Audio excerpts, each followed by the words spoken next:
আসসালামু আলাইকুম রহমতুল্লাহি ওবরকাতুহ। সম্মানিত দর্শক, ডক্টর মোহাম্মদ ইউনূসের জামানাতে দিল্লির সঙ্গে ঢাকার সম্পর্ক রীতিমতো তলানিতে পৌঁছে গিয়েছিল এবং ওই সময়টিতে বাংলাদেশ এবং ইন্ডিয়ার মধ্যে রীতিমতো একটি যুদ্ধাবস্থা বিরাজ করছিল। ইন্ডিয়া এবং তাদের যে সকল মিডিয়া রয়েছে, অনেকে এগুলোকে গদি মিডিয়া বলেন, মানে নরেন্দ্র মোদীর অনুগত মিডিয়া, তারা সীমান্ত অঞ্চলে ইন্ডিয়ার সৈন্য সমাবেশ, যুদ্ধবিমান স্থাপন, তারপর মাঝারি পাল্লা, স্বল্প পাল্লার ক্ষেপণাস্ত্র, মানে আমেরিকা এবং ইরানের যুদ্ধ নিয়ে ইসরায়েল, ইরান এবং আমেরিকা যেভাবে পরস্পরের বিরুদ্ধে প্রচার করছে, ডক্টর মোহাম্মদ ইউনূসের জামানাতে ভারত এবং বাংলাদেশের মধ্যে যে যুদ্ধাবস্থা ছিল, এটি ভারতীয় মিডিয়া এবং সামাজিক যোগাযোগ মাধ্যম রীতিমতো এটিকে বিশ্বযুদ্ধ বানিয়ে ফেলেছিল। এবং তাদের সেই বিষাদের সঙ্গে আবার বাংলাদেশে যারা ইনকলাব মঞ্চে প্রমোটার ছিলেন, দেশের বাইরে কিছু ইউটিউবার আছেন, কিছু ইসলামপন্থী সংগঠন আছেন, তারাও মানে তাদের রাজনীতির যে স্বার্থ, সেই রাজনীতির স্বার্থে ভারত বিরোধিতাকে মনে করেছিলেন যে এটা একটা দারুণ ব্যবসা, নিদারুণ ব্যবসা। জনগণের আবেগ নিয়ে, সেন্টিমেন্ট নিয়ে খেলাধুলা করলে কি হয়, পরিণতিটা কি হয়, এটি ওসমান হাদির মৃত্যু এবং সেই আবেগকে কেন্দ্র করে ঢাকা বিশ্ববিদ্যালয় চত্বরে তার দাফন কাফন এবং তার সমাধি সেখানে করা, মানে কবরস্থ করা, এই বিষয়গুলো ফুটে উঠেছে। আবার একই সঙ্গে যারা এখন বর্তমান ক্ষমতায় এসেছেন, তারা হাড়ে হাড়ে টের পাচ্ছে যে গত 17টি মাস ভারতের সঙ্গে আমাদের অব্যাহত যে সম্পর্ক, সেই সম্পর্কটি অবনতির কারণে অর্থনৈতিক ক্ষেত্রে, কূটনৈতিক ক্ষেত্রে সব মিলিয়ে আমরা যে বিপদগ্রস্ত হয়ে পড়েছি, যে ঋণভারে জর্জরিত হয়ে পড়েছি, যে ট্রেড ব্যালেন্সে আমাদের ভারসাম্যহীনতা দেখা দিয়েছে। তারপর আমাদের যে দুই দেশের মানুষের মধ্যে যে মনস্তাত্ত্বিক সমস্যা দেখা দিয়েছে, সীমান্ত অঞ্চলে সীমান্ত রক্ষী বাহিনীগুলোর বাড়াবাড়ি বাংলাদেশের এবং ভারতের, তারপর ভিসা বন্ধ করে দেওয়ার কারণে কলকাতা, আগরতলা, আসাম থেকে শুরু করে শিলং, দার্জিলিং প্রভৃতি এলাকাতে যেখানে বাঙালি পর্যটকরা সবসময় গম গম করে, সেখানে এক ধরনের মনস্তাত্ত্বিক ফ্রাস্ট্রেশন লক্ষ্য করা গেছে ভারতীয় নাগরিকদের মধ্যে। একইভাবে যারা প্রতিনিয়ত ভারতে চিকিৎসা করেন, এবং আমাদের দেশে লক্ষ লক্ষ মানুষ রয়েছেন যারা ভারতে হার্ট লাগিয়েছেন, মানে হৃদয়ের চিকিৎসা করিয়েছেন, মস্তিষ্কের চিকিৎসা করিয়েছেন, চোখের চিকিৎসা করিয়েছেন, এবং 3 মাস, 4 মাস, 6 মাস অন্তর অন্তর গিয়ে এগুলো আবার তাদেরকে পরীক্ষা করে আসতে হয়। এই মানুষগুলো গত 17 মাসে ইউনূসের জামানাতে রীতিমতো জাহান্নামে ছিলেন। এই অবস্থা থেকে মুক্তি পাওয়ার জন্য ভারত খেলে দিয়েছে, ডক্টর মোহাম্মদ ইউনূসকে এমন খেলা খেলে দিয়েছে যে উনি এবং ওনার যারা সহযোগী, তাদের জীবন যৌবন মানে সব কিছু রীতিমতো হারাম হয়ে গিয়েছে। অন্যদিকে তড়ি ঘড়ি করে রাজনীতিতে এত দ্রুত কতগুলো সিদ্ধান্ত এসেছে, এত দ্রুত পরিবর্তন এসছে, এবং বাংলার মসনদে আমরা এখন যাদেরকে ক্ষমতার আসনে দেখতে পাচ্ছি, তাদের অভিষেকটা এতটা নাটকীয়ভাবে হয়েছে যে এখনো পর্যন্ত আমরা বিশ্বাস করতে পারছি না। কি দেখছি, কি হচ্ছে, যা দেখছি তাকে স্বপ্ন নাকি বাস্তব।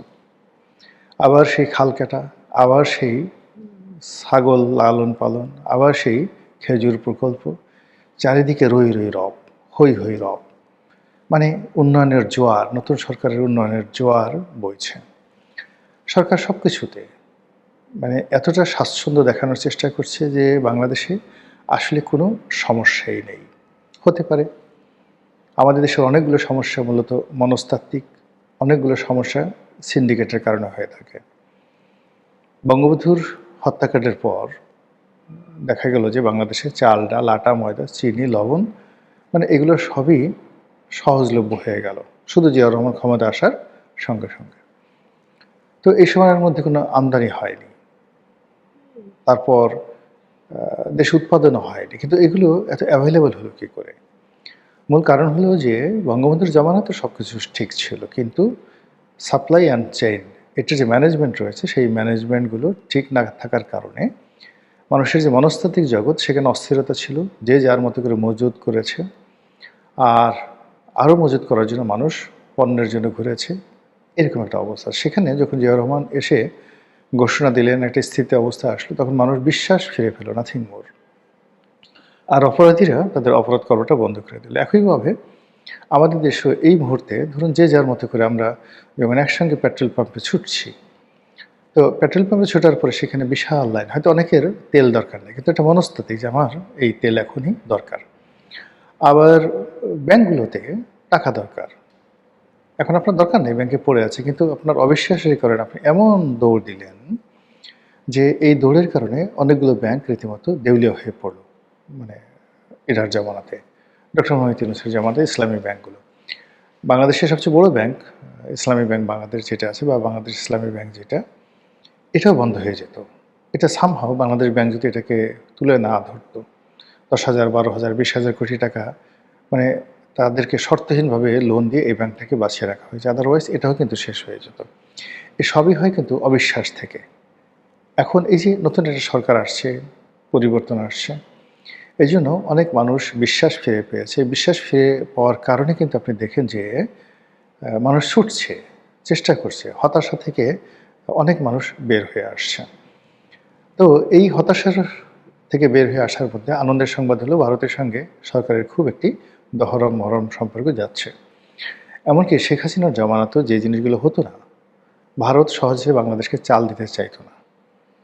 এর কারণ হলো ভারতের বেশিরভাগ মানুষ, বিশেষ করে উত্তর ভারতে, তারা চাল মানে নিজেরা ভোগ করে, পেঁয়াজ, আলু এগুলো নিজেদের প্রয়োজন আগে মেটায়, তারপরে এক্সপোর্ট করে। তো এক্ষেত্রে যখন ভারতে ক্রাইসিস থাকতো, চালের ক্রাইসিস থাকতো, পেঁয়াজের ক্রাইসিস থাকতো, তখন প্রায়ই সরকার সেই সীমান্ত বন্ধ করে দিত এবং বাংলাদেশের রপ্তানি নিষিদ্ধ করে দিত, ইউরোপে রপ্তানি করতে দিত। এর কারণ হলো ইউরোপের যে রেট, হাই রেট। তো ইউরোপের রেট হাই এবং ওখানে তাদের কতগুলো ট্রেড অ্যান্ড কমার্সের রুল অ্যান্ড রেগুলেশন রয়েছে। এই কারণে রাতারাতি তারা ইউরোপীয় ইউনিয়ন বা আমেরিকাতে তাদের কোনো এক্সপোর্ট, নিয়মিত এক্সপোর্ট বন্ধ করতে পারে না। কিন্তু বাংলাদেশ যেহেতু ছোটো রাষ্ট্র, তার ইচ্ছে করলে সেটা বন্ধ করে দিতে পারত। আর যখন বাংলাদেশে পেঁয়াজ বা আলু সহজলভ্য, তখন তারা ডাম্পিং করত। ফলে কী হতো, বাংলাদেশে যে পেঁয়াজের উৎপাদন খরচ 40 টাকা, সেই পেঁয়াজ কৃষকরা 10 টাকা মূল্যে বিক্রি করতে বাধ্য হতো। এইটা হলো ভারতের পলিসি। এটা শেখ হাসিনার জামানাতেও ছিল। কিন্তু এখন যে জিনিসটা দেখা যাচ্ছে সেই হলো ভারতের ডিজেলের ক্রাইসিস প্রবল। পাকিস্তানে তো রীতিমতো হাহাকার। তো এই ডিজেলের ক্রাইসিস থাকা সত্ত্বেও 5,000 মেট্রিক টন ডিজেল ভারত দিয়েছে। এই মুহূর্তে ভারতে চালের ক্রাইসিস রয়েছে, কিন্তু তারপরেও নতুন সরকারকে সাহায্য করার জন্য ভারত মানে পরপর কয়েকটি চালান, তারা চালের চালান বাংলাদেশে পাঠিয়েছে এবং বাংলাদেশ এগুলো খালাস করছে। ফলে আপাতত আমাদের কিন্তু দুটো, অর্থাৎ জ্বালানি তেল এবং খাদ্যশস্যের মজুদ, এই দুটোতে কোনো সমস্যা নেই। তৃতীয় যে সমস্যাটি হয় সাধারণত ব্যালেন্স অফ পেমেন্ট, অর্থাৎ আমাদের যে ফরেন রিজার্ভ, এটি মোটামুটি এখন সন্তোষজনক অবস্থানে আছে। ব্যাংকগুলো একটা স্ট্যাবল অবস্থার মধ্যে আছে। এবং এবছর যে ঈদ বা ঈদের পূর্ববর্তী যা কিছু হয়, সারা বাংলাদেশে কেন জানি কোথাও কোনো ঘটনা ঘটেনি। এটা আল্লাহর একটা রহমত। সে সময় সাধারণত শ্রমিকরা বিভিন্ন ফ্যাক্টরিতে বেতন ভাতা বোনাসের দাবিতে রাস্তাঘাটে ভাঙচুর করে এবং রোজার মাসের 15 তারিখ থেকে এটা শুরু হয়ে যায়। আল্লাহর মেহেরবানিতে এবছর কিন্তু এটা হয়নি, এখন পর্যন্ত হয়নি।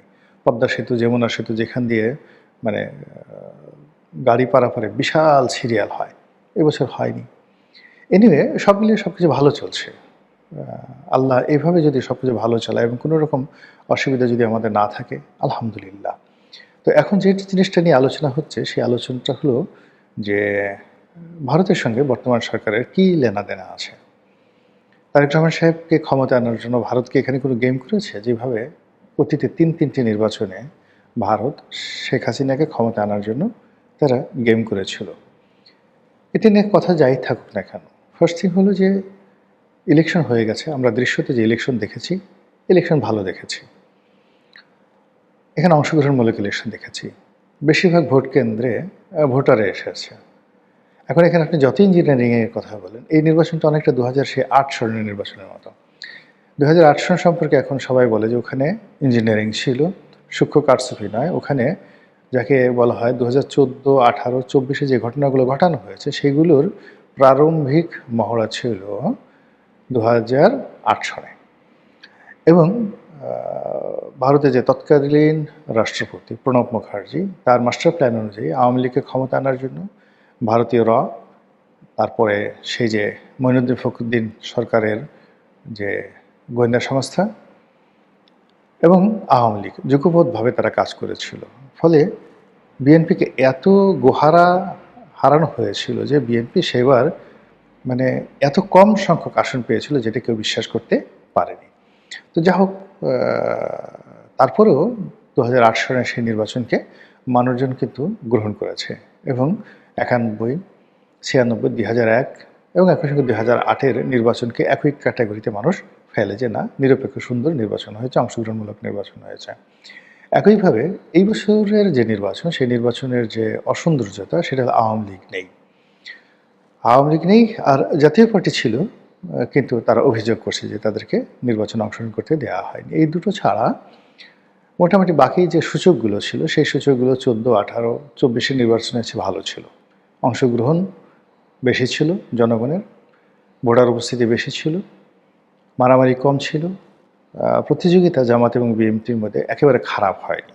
আমরা যেভাবে আশা করেছিলাম যে একতরফা নির্বাচন হবে, নট লাইক দ্যাট, কিন্তু এর বাইরে অনেকগুলো জায়গাতে স্বতন্ত্র নির্বাচন মারাত্মকভাবে প্রতিযোগিতামূলক হয়েছে। ফলে এই যে নির্বাচন, এই নির্বাচনের ফলাফল নিয়ে বিরোধী পক্ষ আসলে সরকারকে ঘায়েল করতে পারবে না।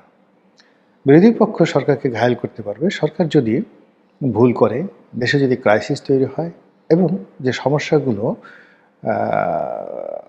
আগে আওয়ামী লীগ সরকারের জমানাতে ছিল, যে সমস্যাগুলো একসময় গত 17 মাসে ইউনূস জমানাতে ছিল, তো সেই সমস্যাগুলোর যে বিস্তৃতি, যেমন শিল্পায়ন, কর্মসংস্থান, বিদেশের যে মানে যারা যাচ্ছেন কর্মক্ষেত্রে কর্মসংস্থান, বৈদেশিক কর্মসংস্থান, এখানে আঘাত পাওয়া, ফরেন রেমিটেন্স না আসা বা কমে আসা, এই বিষয়গুলোতে অতীতের যে ধারাবাহিকতা ছিল সেই সূচকগুলো যদি সরকার কমাতে পারে, তাহলে 20,000 কিলোমিটার খাল কাটা আসলে এটা কোনো সমস্যা না। 20 লাখ টাকা করে পার কিলো যদি খাল কাটতে যায়, 20,000 কিলোমিটার খাল কাটতে মাত্র 4,000 থেকে 5,000 কোটি টাকা খরচ যায়। আগের সরকারের আমলে এরকম অনেক বড় বড় ডিল হয়েছে, বড় বড় ডিল হয়েছে। এক একটা ডিলে নাকি 10,000, 15,000 কোটি টাকা খালি ঘুষ লেনদেন হয়েছে। তো সেখানে 4,000 কোটি টাকা দিয়ে যদি খাল কাটা হয়, তো 4,000 কোটি টাকা তো চুরি হবে না। এখানে বহু শ্রমিকের কর্মসংস্থান হবে, সাধারণ মানুষের কাজকর্ম করবে এবং কিছুটা হলেও এই যে ভূমির মানে এদিক ওদিক হবে এবং 2-4টা খাল যে ভালোভাবে কাটা হবে না, নট লাইক দ্যাট। অনেক খালি ভালোভাবে হয়তো কাটা হতে পারে। তো এই যে চলছে, যা কিছু চলছে, তো এই কাজ যদি চলমান থাকে তাহলে দিল্লির সঙ্গে যে বর্তমান সরকার দহরম মহরম, এটা নিয়ে জামাত কোনো অবস্থাতে মাঠ গরম করতে পারবে না। আর তা যদি করতে না পারে, তাহলে শেখ হাসিনার যে কালিমা ছিল, আওয়ামী লীগের যে কালিমা ছিল, সেই কালিমাটা আর থাকবে না এবং আওয়ামী লীগের বাংলাদেশে ফিরে আসতে এবং রাজনীতিতে পুনর্বাসিত হতে অনেক অনেক বেশি সহজ হয়ে যাবে। মহান আল্লাহ আমাদের সবাইকে হেদায়েত দান করুন এবং হেফাজত করুন। আসসালামু আলাইকুম রহমতুল্লাহি ওয়া বারাকাতুহু।